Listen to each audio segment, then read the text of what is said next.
Hey man, it's me, Kevin Smith. Welcome to the Grow Tent, everybody. You have found the best growing channel on YouTube, man. The place where we simplify the approach for you so everyone can learn how to grow. We make it so simple, even I can understand. So I'm going to listen and learn right now. Woo! What's up, guys? Welcome back to the channel. We got a great video for you today. First, guys, if you didn't know, it's Black Friday through Cyber Monday weekend. Might be a good weekend to go check out the store. We got a hoodie in there for the very first time ever. I've never dropped a hoodie before, ever. We've got a pretty badass looking one. As you guys know, I designed some of the best looking merch in the game, all done by me. I do all the designs on all of the artwork, just like this shirt. This was from our last drop. I only do my designs one time ever, and then I never make them again. Be a good time to go check out my store. You can find a link to it in the video description below. You can find it at WTTGT. You know the last three letters you put after all that stuff. Let's go. Woo! What's going on, everybody? Welcome back to the Grow Tent. We got a great episode for you today. Today we are going to be talking about the air cube system that I used and how I use it to grow massive colas.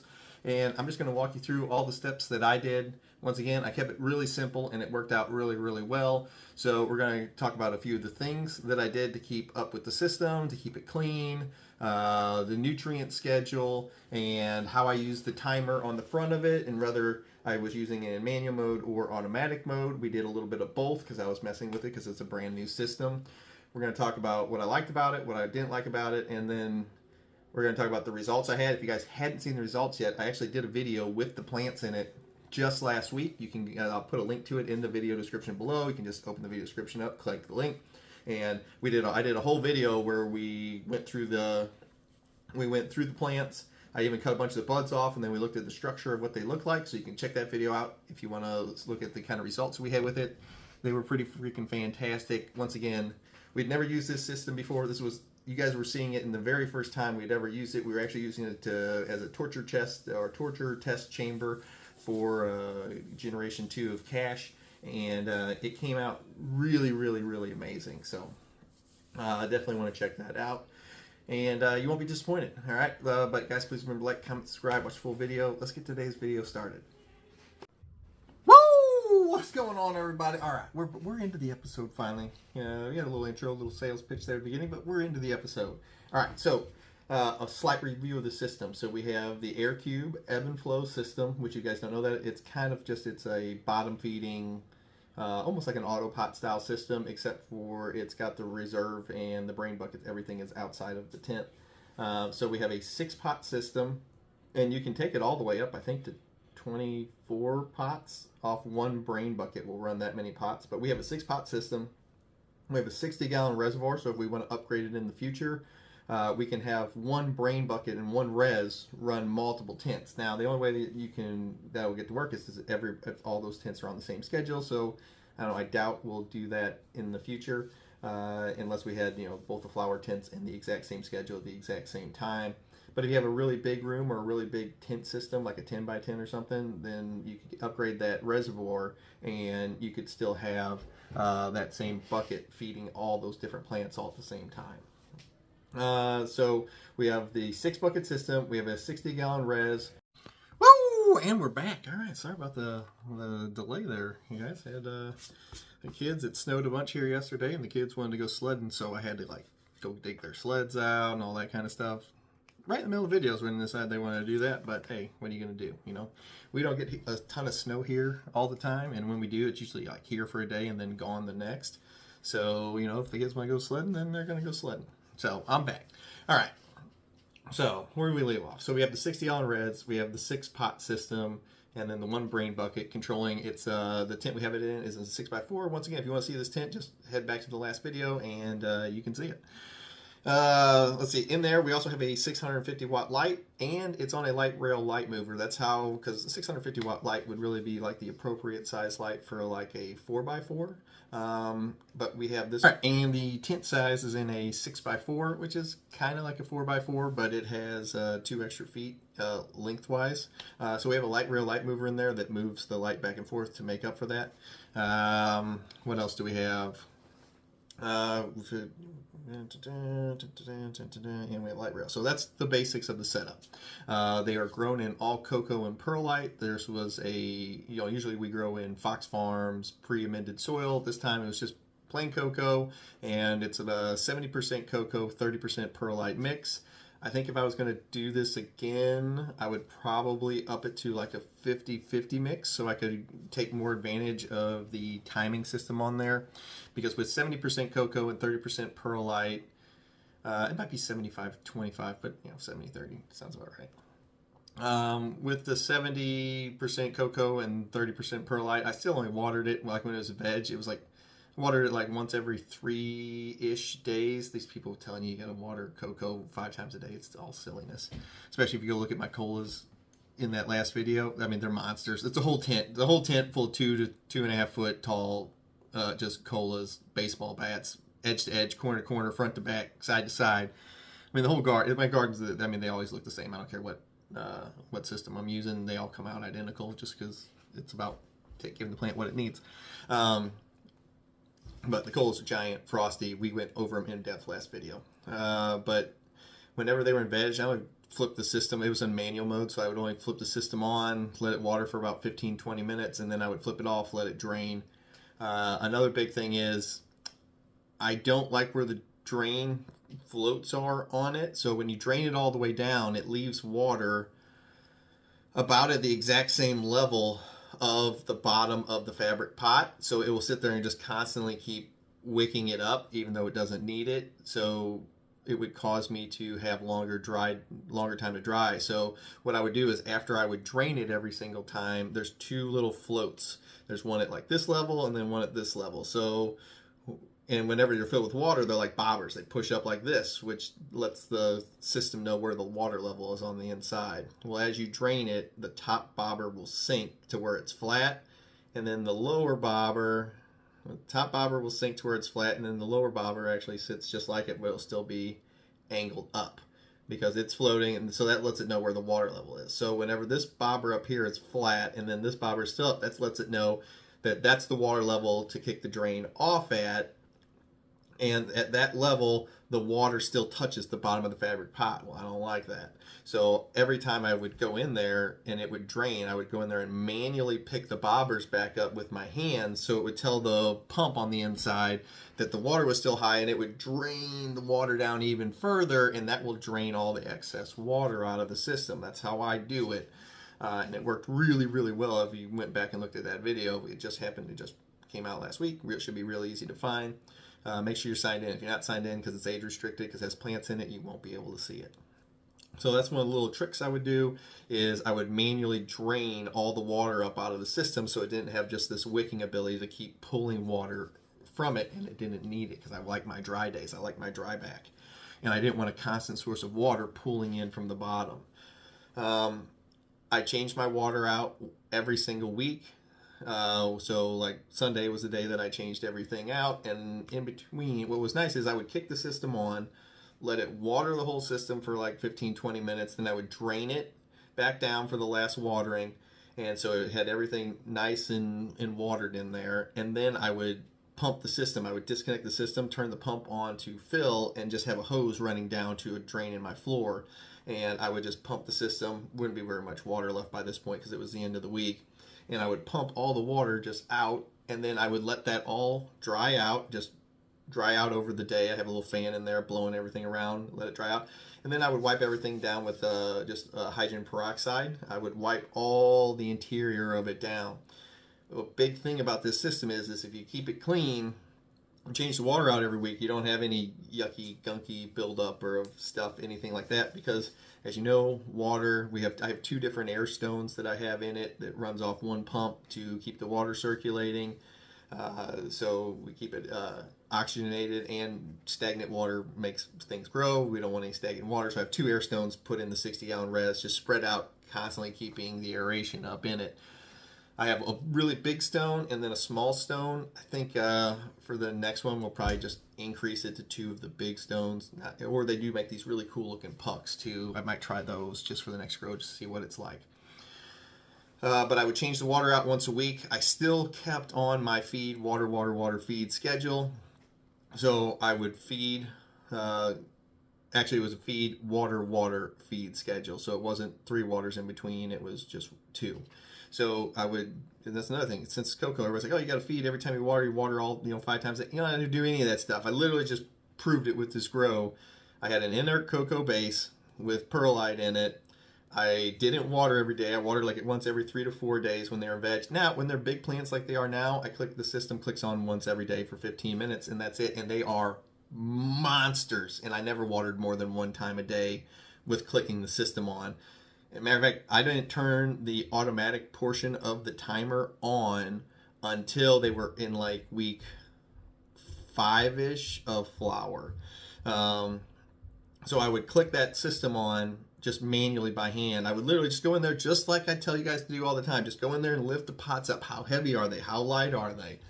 And this was a brand new system to me. I had never used it before, and you guys can see the results in that last video. They came out freaking amazing, and I didn't change anything about the way I grew. Really, I still grew the same way, even though it was set up with automatic waters and all that kind. I hardly have to use it. I just manually click the timer on and off, and it fed from a res. Is really the basis, and it all bottom watered all the plants through the fabric pots. That's it. I didn't do any top watering. I didn't add any extra stuff. I still use my diatomaceous earth one time every month, every 4 weeks. I would top dress it in. I mean, that's it, guys. I had really, really amazing results. So change out my water. After it would dry out, I would wipe everything down with hydrogen peroxide, and then I got a big, like 50-foot thing of microline, and I ran it from my RO machine all the way over to the res, which is on the other side of the basement, and I would just zip tie that microline to the res, and then I would just turn on I have a 400 gallon per day RO machine, and I would just turn that on for 2 hours and 33 minutes, and that would get me up to 40 gallons. And I would just use that 40 gallons once a week. I never even filled it up to 60 because I only had 6 plants in there and I didn't need it. So I would fill up the 40 gallons and then turn off my RO machine, run that all back. So it was clean. My air stones would throw back in there. Everything was dried and wiped down with hydrogen peroxide. I didn't want any kind of stuff growing in my water, and you guys know I'm a clean, detail freak in between grows. Well, this I kind of stepped it up to another level whenever I was growing with a res, because guys, giant things of standing water are not good. Stuff, especially when you put nutrients in them, stuff starts to grow in it really fast. We're going to talk about my nutrient schedule, what was like the exact thing I did here in a minute. This is probably going to end up being a little bit longer of a video because there's a lot of new aspects to it. So after I got everything clean, I've got the 40 gallons of water in there. Then I'm going to start adding all my nutrients. Now, since we're dealing with 40 gallons of water at a time, the amount of nutrients that you're going to be putting into this, I still used General Hydroponics 3-part. So we had the grow, the micro, and the bloom. And then we would also add CalMag to it if we were anytime in veg through the first 3 weeks of flower. And then after we got out of the first 3 weeks of flower, we replaced the CalMag with the Mag Sulfur product. You can use Botanicare Sweet, Flora Nectar, Bud Candy. Any of those will work just fine. And then the only other thing that I added to it was HydroGuard, and that was it. So it was just HydroGuard, your CalMag or your Mag Sulfur product, and then my 3-part. Simplicity, guys. To keep it simple, it worked out just fine when you're doing it in soil. It works out just fine when you're doing it in Coco, in this ebb and flow system, bottom feeding. It works out perfectly. You guys see the colas. Just go watch that video. They're enormous and they're frosty as fuck. So we've got all that. So since we got 40 gallons, and let's say we're doing 5 milliliters per gallon of everything, just to keep this nice and simple. So now we've got 40 gallons, and we need to put 5 milliliters per gallon in grow. You do 40 times 5, and that's how much you dump into the container. So using this big system with the big res, you're going to go through a lot of nutrients, okay? Because the multiplication tables of, if you're using that much water, it multiplies up how much of the nutrients you need to use. So you got 40 times 5 of the of the grow, and then if you're doing it all the same, then you've got 40 milliliters times 5 of the micro, and then 40 milliliters times 5 of the bloom. And then, okay, so you got those three in there. Now what do we do next? Okay, the HydroGuard is always 2 milliliters per gallon. You've got 40 gallons in there, so now you got 40 times 2, you've got 80 milliliters that you dump into there. And now let's say we go to CalMag, and once again, you're at 5 to 8 milliliters. 5 if you're in the beginning parts, 8 if you're in the end parts. So if you were at 8 milliliters per gallon, if you're week 3 of veg, or week 3 of flour, then you're doing 8 times 40, and then you're 300 whatever milliliters, and dumping that in there.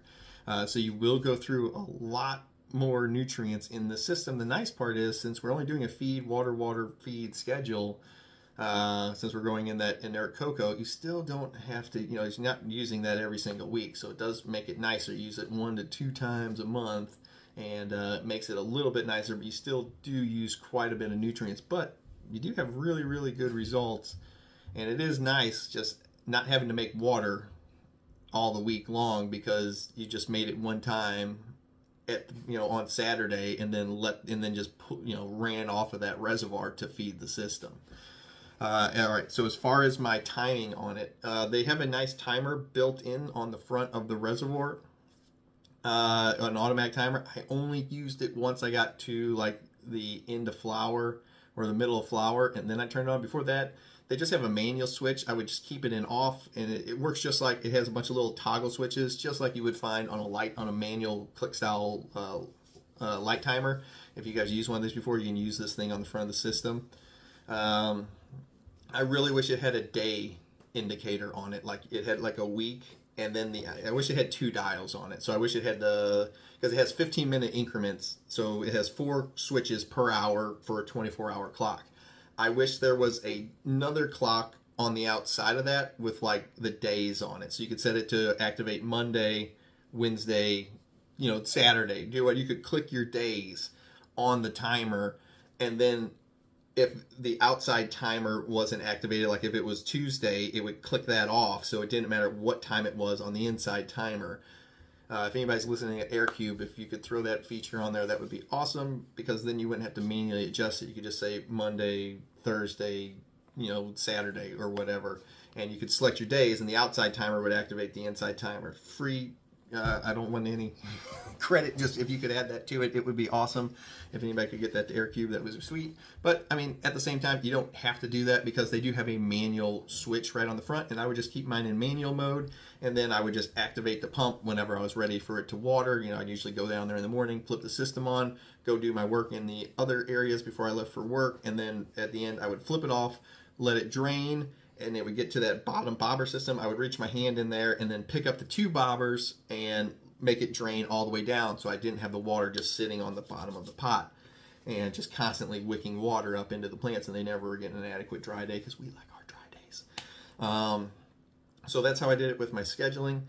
Now, since the light was on a light mover, we get to turn up the power on the light a lot faster than we would if the light was just stationary and covering the whole footprint. Since we use it on a light mover, we can actually run the intensity of the light up higher quicker, because the light isn't just sitting in one standard spot, and the light actually moves back and forth, and it'll sit over here for like 30 seconds, and then it starts and it goes back, like a typewriter, but goes back and forth, and then it'll sit over here and then wait for, you can adjust that. I think I have mine set for like 20 seconds, and then it clicks back over and goes back to the other side and sits for 20 seconds.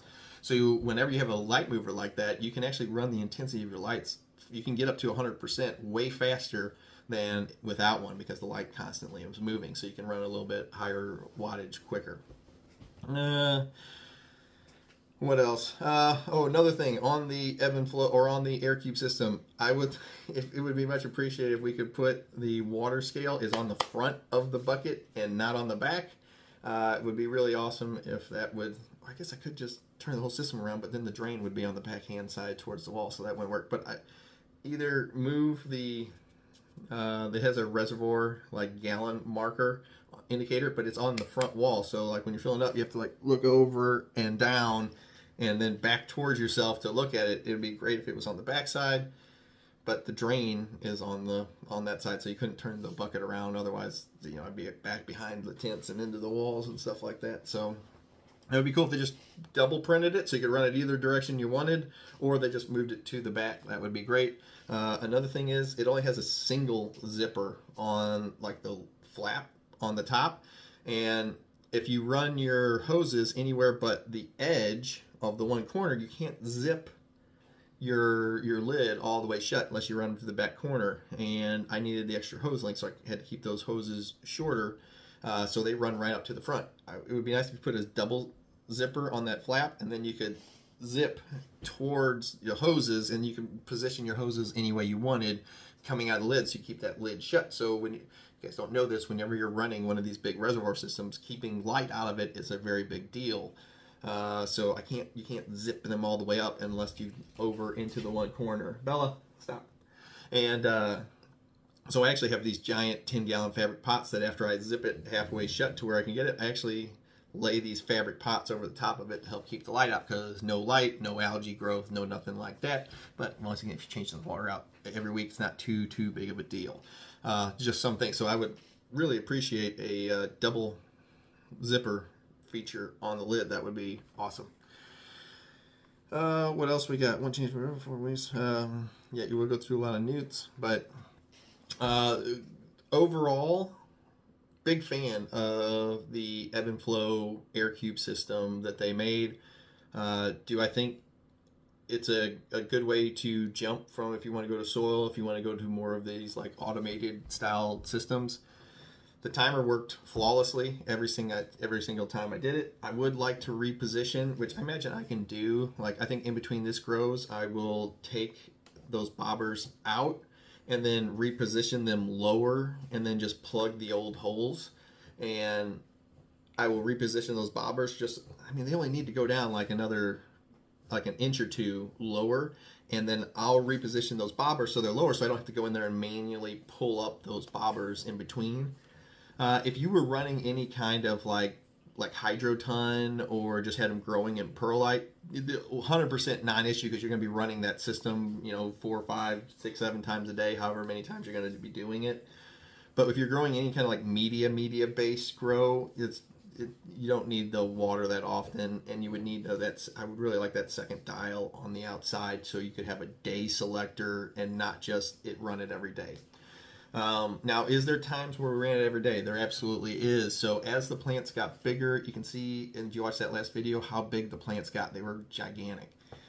Huge colas. The whole tent, the system works really, really well. With a few minor adjustments to it, the system worked really, really, really well.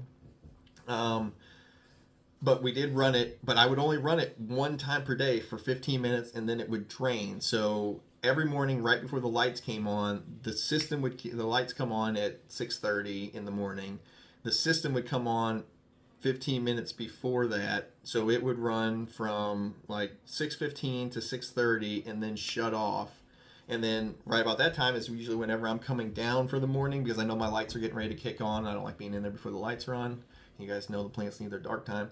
So I would come in right as the system was draining usually. I could hear, right by the time walking downstairs, I usually hear all the lights in the tents going poof, poof, poof. I hear all the tents firing up as I'm walking down the stairs, because everything comes on in the morning at the same time. The lights go off at different times at night, because some of the tents are in veg and some are in flower. But in the morning, everything fires up at the same time. That way I can go into any tent I want, and I'm not worrying about, the lights on this one, all the timers are all synced together.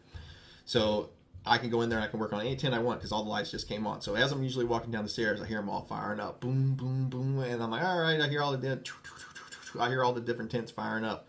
So I walk in there, and usually right about the time, I'll start unzipping the tents, just so I'm checking on everybody in the morning, making sure nothing ever falls. But just check on them every morning, just because.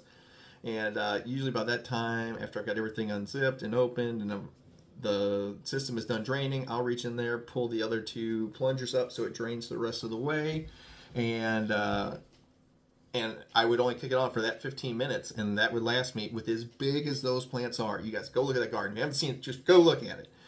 If you haven't seen it, it's a massive canopy of giant colas. I'm pretty sure if I hit somebody with it, I get charged with assault with a deadly weapon. What are you going to do? They're super dense. They're super big, super frosty. You guys saw it, my hands were like shining. They were glistening last time whenever I was showing those buds off. And but as big as those plants are, grown in Coco with perlite, I use that one time a day for 15 minutes, and those were the results. You can argue with me as much as you want. You got to water Coco 5 times a day. You got to water it every few hours. You don't. You do not need to do that. I literally just did it, and there is no tricks to it. I changed the water once a week. I fed on a feed, water, feed schedule the whole time I was in veg in the first 3 weeks of flower. As soon as we went to flower in week 4, we went to a feed, water, feed schedule. So that means like week 4 flower was feed week. Week 5 of flower was just water and was just water and mag sulfur and hydroguard. That was all that was in there. The next week was just the nutrients, hydroguard, and the mag sulfur product. So I would run everything. And then the following week, week 7, it was just water, hydroguard, and mag sulfur again. That was it. And look at the results. You don't have to water this stuff all the time. It works really, really well, and it was really nice just clicking the switch, and everything was already pre-made for the week and sitting there. It would water itself, and then it would drain itself, and then I just went in there for like 30 seconds and pulled the bobbers up just to get the water level just a little bit down. It worked flawlessly. It was fantastic. I am a huge, this is not sponsored. I didn't get paid for this at all. I paid full price. I got on there. I ordered the system with just my regular government name. I didn't let anybody know who I was. I just got in there. I paid full price of the system. This is a non-paid for ad. This thing works really, really well. And I think if you were looking to buy a system where you were looking to get into this automated watering kind of deal and the res and this is a great first system. I think they all work. I think they, if you like, oh no, I really like all this stuff works. Is this a great system with a few slight modifications? It's fantastic. If you guys ever have any questions about it, you can send me an email at thegrowtent@gmail.com. That's the number 2, thegrowtent@gmail.com. If you ever have any questions like, hey, just bought this, I'm having problems setting it up, whatever, just send me a message. I'll walk you through it, how it works. It's very, very simple to set up. The instructions on it are extremely clear. Once again, this is non-paid. You know we don't take on a lot of sponsors at the channel just because I like giving you honest, raw reviews of what I actually think, and I don't like reviewing stuff that I haven't used. So this is just another thing that I've used that obviously works. You can see it in the video. It works great. All of this different equipment works. You just might have to adjust your growing style slightly. Like if I was in soil, I would never do a water feed schedule, not ever, because I wouldn't need to, because we grow in pre-eminent soil, so I would never have to. But on this one, we did, because it's Coco, it's an inert media, there was nothing in it. So by the time we got to flower, they were starting to go through their nutrients really quickly, and you could see it because the colas are gigantic. So does it work? Absolutely. Can it work for you? Yes, it can work for you. So if you're ever nervous about this is a great intro setup to get into. I don't think you'll be disappointed at it. And guys, thank you for hanging out with me. Once again, you go check out that other video if you want to see the plants that I grew in it. And yeah, it's kind of hard to argue with results like that, as usual. I'll see you guys next time. I hope everybody has had a fantastic holiday, and I have another one coming up. I'll see you guys next time. GT, I'm out of here.